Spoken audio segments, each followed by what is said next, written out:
We all want the perfect 1/4 inch seam. So since you're probably coming from an older machine to your newer machine, let's talk about some of your options. So first off, this foot at a straight stitch is wider than a 1/4 inch. So you need to either move the needle position or purchase a 1/4 inch foot. Now there's some without a guide and some with a guide. Personally, I like the ones with the guide. They have lots of lines to indicate where all the 1/4 inch markings are around the foot. So with this one, you would just go ahead and put it on, leave the needle in the center needle position.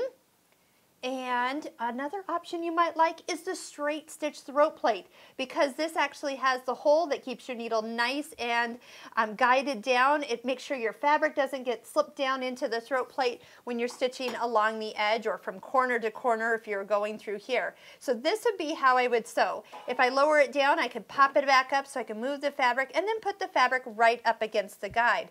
Now if you want, you can move the needle position one little notch and still clear this foot and not actually stitch through the plastic part, and that will give you a little bit more of a scant 1/4 inch. I also like to use a thinner thread. This one is technically what I would consider a medium weight thread.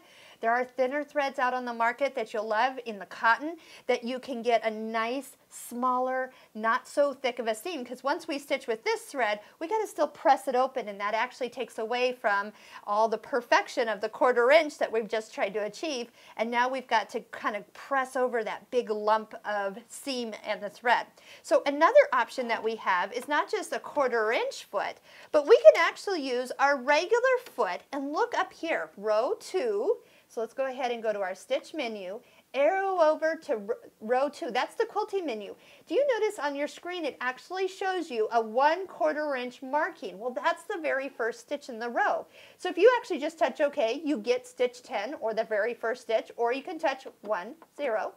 Okay, and notice that you get a straight line, but it has moved up on your screen. So that means that the needle position has moved.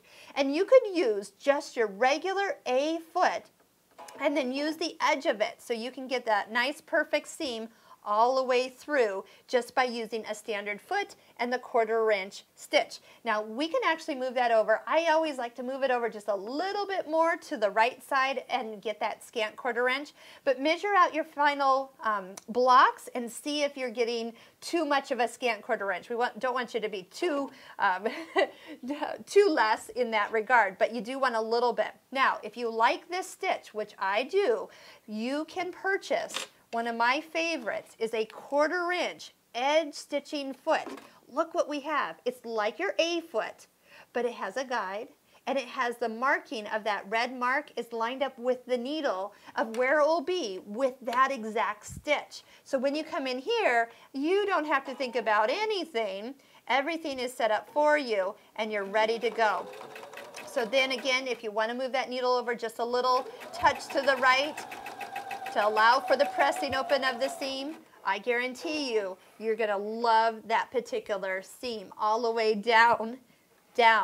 Ooh, I touched the light bulb. Watch out, that's hot up underneath there.